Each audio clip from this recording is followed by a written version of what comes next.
মাসের পর মাস চলে যাচ্ছে, বছরের পর বছর চলে যাচ্ছে, আপনি কোনোদিন বললেন না, আপনার মাকে জিজ্ঞেস করলেন না, আপনি মাকে বললেন না যে আম্মু আপনার কি প্রয়োজন, আপনার তেলের প্রয়োজন, সাবানের প্রয়োজন, টাকা পয়সার প্রয়োজন, কি প্রয়োজন, কোনোদিন আপনি বললেন না। আপনি হাজার হাজার টাকা পয়সা উপার্জন করেন, আপনি যখন বেতন পান আপনার স্ত্রীর কাছে আপনি টাকাটা দিয়ে দিলেন, কই একদিন তো আপনার মাকে জিজ্ঞেস করলেন না?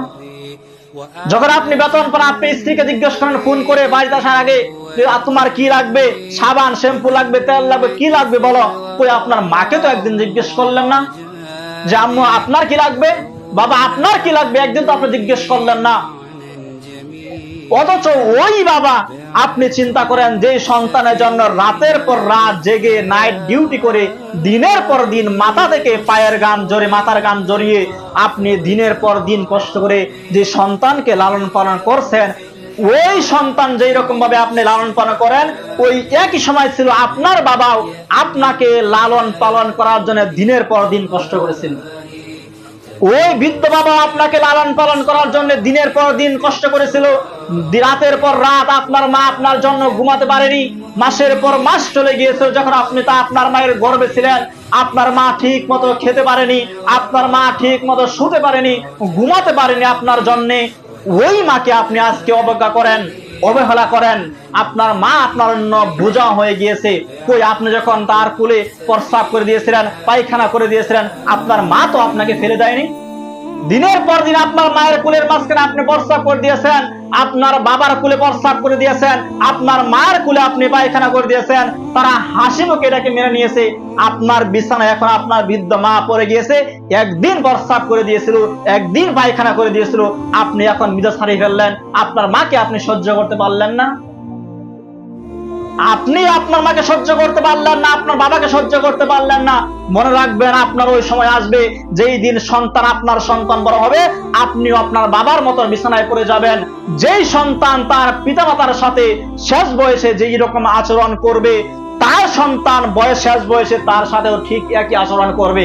আপনি যদি আপনার পিতামাতার সেবা না করেন, আপনি যদি আপনার পিতামাতার যত্ন না নেন, আপনি যদি আপনার পিতামাতার হক না আদায় করতে পারেন, আপনিও বৃদ্ধ হয়ে দেখেন আপনার সন্তানেরাও আপনাকে দূর দূর করে তাড়িয়ে দিবে।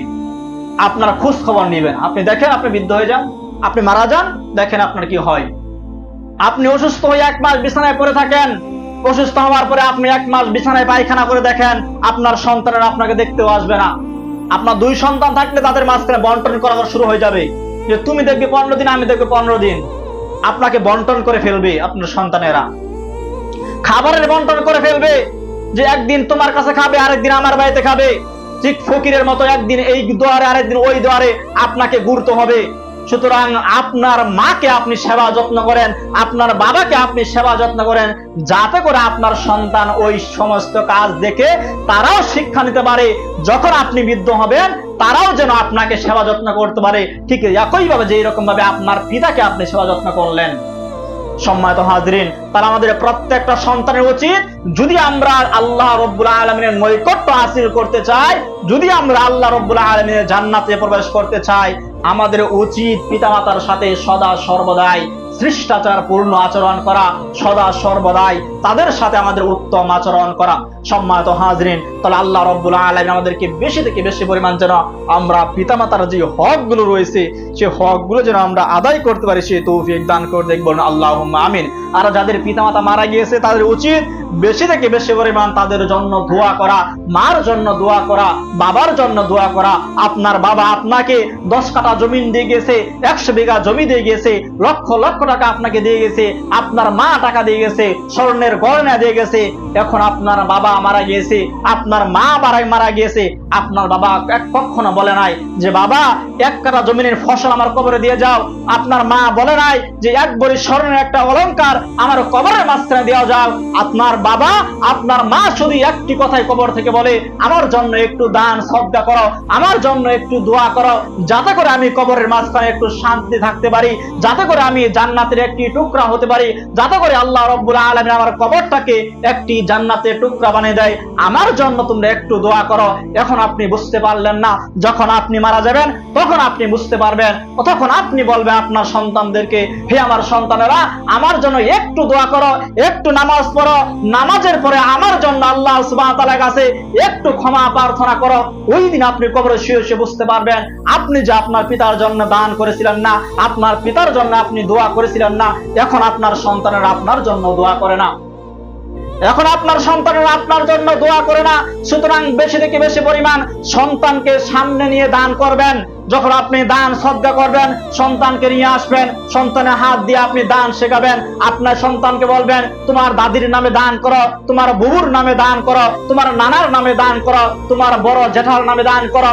এইরকম ভাবে সমাজের মাঝখানে, পরিবারের মাঝখানে যারা মারা গেছে তাদের নামে তুমি দান সদকা করো।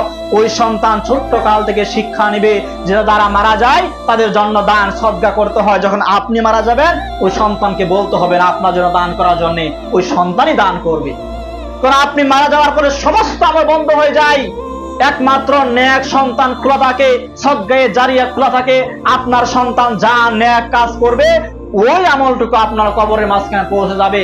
আপনার সন্তান সরদাই করে আপনিও নেকি পাবেন, আপনার সন্তান দান সদকা করে আপনিও নেকি পাবেন। আপনার সন্তান যা আমল করবে আপনার কবরের মাঝখানে আল্লাহ রাব্বুল আলামিন সেই সময় নেকি পৌঁছে দেয়। সম্মানিত হাজরিন, অথচ আমরা সেই সম্পর্কে একেবারে বেউদাসীন, শুধু দুনিয়া দুনিয়া দুনিয়া। আমরা দুনিয়ার পিছনে এমন ভাবে লেলে পড়েছি, শুধু সম্পদ আর সম্পদ। মৃত্যু চলে এসেছে, কবরে যাওয়ার সময় এসেছে, এরপরেও মানুষ চিন্তা করে উমুকে একখানা জমি বিক্রি করবে, কিভাবে আমরা ক্রয় করতে পারি। এরপরেও মানুষ চিন্তা করে একখানা জমি আমার কেনার প্রয়োজন রয়েছে, উমুকে রাস্তার কাছে একখানা জমি বিক্রি করবে, সন্তানদেরকে নসিহত করে ওই জমিটা যেইভাবে হোক কিনে নেয়। অথচ যারা মৃত্যুর সময় চলে এসেছে। আল্লাহ রাব্বুল আলামিন বলছে দুনিয়া হচ্ছে ধোঁকা, ওমা হায়াতুদ দুনিয়া ইল্লা মাতাউল গুরুর। দুনিয়া হচ্ছে ধোঁকা, দুনিয়া ধোঁকা ছাড়া আর কিচ্ছু নয়।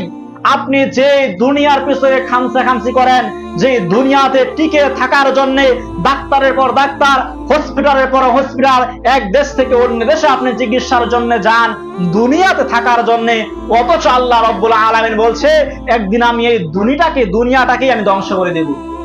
আপনি যে দুনিয়ার দাপট দেখান, যে দুনিয়ার মাঝখানে আপনি প্রাসাদ নির্মাণ করতে চান, আল্লাহ রাব্বুল আলামিন বলছে আমি ওই দুনিয়াটাই ধ্বংস করে দেব। তাহলে তুমি তোমার প্রাসাদ দিয়ে তুমি কি করবে? আল্লাহ তো পৃথিবীটাকেই ধ্বংস করে দিবে। অথচ আপনি সেই ধ্বংসময় দুনিয়ার পিছনে আপনি খামসাখামসি করেন।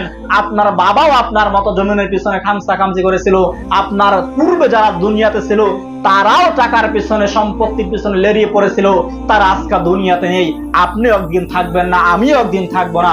এই মেম্বার হয়তো আমি আজকে খুতবা দিচ্ছি, একদিন আমারও সময় আসবে আমি রাকিব থাকবো না, আমার পরিবর্তে আরেকজন খুতবা দিবে। আপনি এখানে বসে আজকে আলোচনা শুনছেন, একদিন আপনি থাকবেন না, এর পরবর্তী প্রজন্ম তারা খুতবা শুনবে। ঠিক একই ভাবে দিনের পর দিন, মাসের পর মাস, প্রজন্মের পর প্রজন্ম একের পর এক চলতেই থাকবে। কিন্তু আপনি আমি দুনিয়াতে থাকবো না। যদি দুনিয়াতে থাকতেই হতো, যদি দুনিয়াতে কোনো মানুষকে আল্লাহ সুবহানাহু ওয়া তাআলা জীবিতই রাখতো, তাহলে তিনি হচ্ছেন হযরত মুহাম্মদ সাল্লাল্লাহু আলাইহি ওয়াসাল্লাম, তাকেই রাখতেন। সুতরাং তাকেও যেহেতু দুনিয়াতে থাকতে দেওয়া হয় নাই, আপনি আমি তো সলিমদ্দি কলিমদ্দি, আপনার আমার তো থাকার কোনো প্রশ্নই থাকতে পারে না। সম্মানিত হাজিরিন, যেটা বলতে চেয়েছিলাম, পিতামাতার সাথে সৎ ব্যবহার। যদি আপনি জান্নাতে পৌঁছাতে চান, আপনাকে পিতামাতার সাথে সৎ ব্যবহার করতে হবে। যদি আপনি বড় কোনো কিছু হতে চান, আপনাকে পিতামাতার